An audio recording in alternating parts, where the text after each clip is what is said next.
আজকে তো একটা পত্রিকায় পদত্যাগ করতে যাচ্ছেন, এরকম আজকে একটা গণমাধ্যমে এটা কতটুকু এটা সত্যি যদি একটু বলতেন।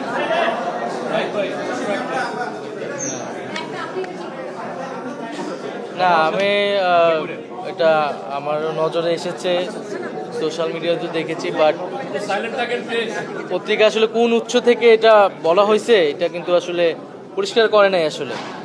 আর এই ধরনের কোনো সিদ্ধান্ত আসলে এখনো হয় নাই।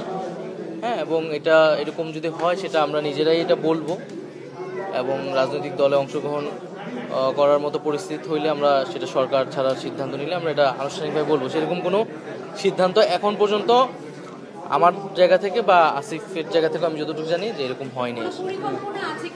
কোনো রাজনৈতিক দল গঠনের না, এখনো আমরা এটা ভাবি না। আমরা তো সরকারের কার্যক্রমই করতেছি।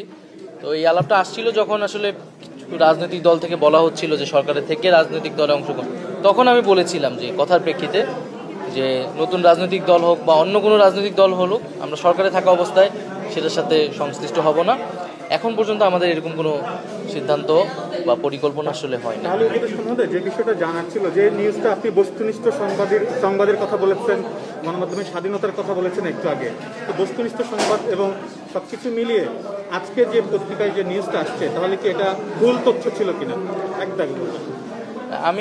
আমি মনে করি যে উৎসটা তারা পরিষ্কার করেনি, সেক্ষেত্রে আরেকটু দায়িত্বশীলভাবে এটা প্রচার করা উচিত ছিল, বা তাদের কাছে এরকম এটাকে তো খুবই গুরুত্বপূর্ণ একটি সংবাদ আসলে, তো সেক্ষেত্রে তাদের উৎসটা বলা উচিত ছিল। আমাদের জায়গা থেকে তো এরকম হয়নি আসলে। এখন সেক্ষেত্রে আমরা আরও বলবো যে এই ধরনের সংবাদ প্রচারের ক্ষেত্রে অবশ্যই আরেকটু দায়িত্বশীল ভূমিকা পালন করলে আমাদের সবার জন্য ভালো হয়। উপদেষ্টা, আপনি বিবিসিকে একটা ইন্টারভিউ দিয়েছেন যেখানে বলেছেন যে আপনারা একটা ইনডেমনিটি দিবেন যারা আওয়ামী লীগ বা তৃণমূল পর্যায়ে যারা আওয়ামী লীগের সমর্থন ছিল, কিন্তু দল হিসেবে নানা সময়ে এই ক্যাবিনেটের অনেক উপদেষ্টাই যেটা বলার চেষ্টা করেছে যে ফ্যাসিস্টদের আর ফ্যাসিজমের কোনো সুযোগ নেই বা আওয়ামী লীগের আর রাজনীতিতে ফিরে আসার সুযোগ নেই, তাহলে দল হিসেবে কেন নিষিদ্ধ করছেন না? না, এই বিষয়ে সরকার এখনো সিদ্ধান্তে পৌঁছায় নাই, যেহেতু বিচার কার্যক্রম চলমান আছে, ট্রাইব্যুনাল। আমরা বিচার কার্যক্রমটা আগে দেখতে চাই, আদালত কি বলে বা বিচার কার্যক্রমে কতটুকু আগায়। আর রাজনৈতিক দলগুলোর সাথে আলোচনার বিষয় আছে, কারণ এটি একই সাথে এটি কেবল আইনগত সিদ্ধান্ত না, একটা রাজনৈতিক সিদ্ধান্ত। তবে ব্যক্তিগত জায়গা থেকে আমি বা ছাত্রদের পক্ষ থেকে ছাত্ররা বলেছে যে আমরা মনে করি যে আওয়ামী লীগ 15 বছর যে ফ্যাসিজম করেছে, জুলাই যে ধরনের গণহত্যা সংঘটিত হয়েছে, তারপরে আওয়ামী লীগের রাজনীতি করার আসলে অধিকার নাই। আওয়ামী লীগ নামে, আওয়ামী লীগ ব্যানারে আসলে রাজনীতি করার সুযোগ বাংলাদেশে থাকা উচিত না বলে আমরা মনে করি। সেটার আইনগত প্রক্রিয়া কি হবে, রাজনৈতিক প্রক্রিয়া কি হবে, সেটা হয়তো আমাদের আলোচনা করে বের করতে হবে। আবার পাশাপাশি এটাও আমরা বলেছি যে আমরা কিন্তু কোনো প্রতিহিংসা হয়ে আমরা রাজনৈতিক প্রতিহিংসা শুরু করতে চাই না। আমরা রিকনসিলিয়েশনও চাই, আমরা জাস্টিসও চাই। ফলে যারা সন্ত্রাসী কার্যক্রমের সাথে জড়িত ছিল না, যারা করাপশনের সাথে জড়িত ছিল না, এরকম যারা সমর্থক গোষ্ঠী আছে, নেতাকর্মী আছে, তারা সাধারণ ক্ষমা পেতে পারে। তাদেরকে সমাজে একটা রিকনসিলিয়েশনের ব্যবস্থা থাকতে হবে, নাহলে সমাজকে আমরা বিভাজিত অবস্থায় রাখতে পারি না। একটু আগে আপনি বলছিলেন যে ভিন্ন মত আছে রাজনৈতিক দলের মধ্যে, কিন্তু সময় মতো আসলে ঐক্য থাকবে।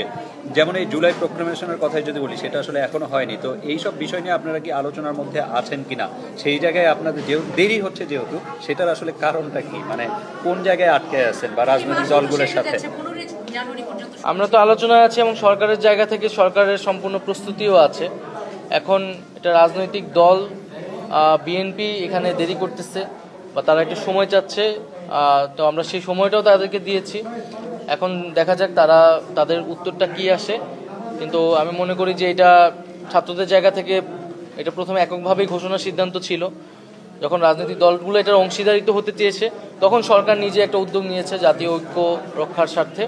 তো আমি মনে করি সেই ঐক্যের প্রতি শ্রদ্ধাশীল থেকে, গণ-অভ্যুত্থানের প্রতি শ্রদ্ধাশীল থেকে আমাদের এই জুলাই প্রোক্লামেশনের কাজ দ্রুত এগোনো উচিত।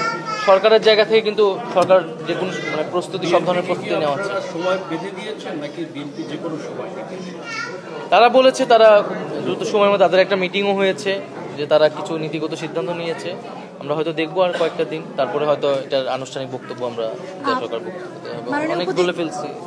আরেকটা লাস্ট প্রশ্ন, মাননীয় উপদেষ্টা, আমরা দেখেছি গত পরশুদিন কওমি উদ্যোক্তাদের একটি প্রোগ্রামে নারী সাংবাদিকদের প্রবেশ করতে দেওয়া হয়নি। তো এই নিয়ে আজ ধর্ম মন্ত্রণালয় থেকে একটি প্রেস বিজ্ঞপ্তি দেওয়া হয়েছে।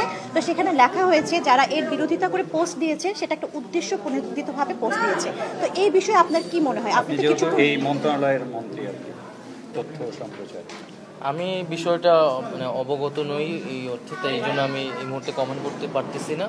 তবে আমি মনে করি এই ধরনের ঘটনা ঘটলে সেটা নিন্দনীয়। সাংবাদিকদের ক্ষেত্রে তাদের সব জায়গায় আইন এবং নীতিমালা অনুযায়ী অ্যাক্সেস থাকা উচিত। নারী সাংবাদিকদের ক্ষেত্রে আমাদের আরও বেশি নিরাপত্তার কথা ভাবা উচিত, কারণ আমরা মত প্রকাশের স্বাধীনতায় বিশ্বাস করি। যদি এই ধরনের ঘটনা থাকে সেটা আমাদের আলোচনা করে আসলে ভুল বুঝাবুঝিগুলো আসলে নিরসন করা উচিত। ঠিক আছে, থ্যাংক ইউ। Thank you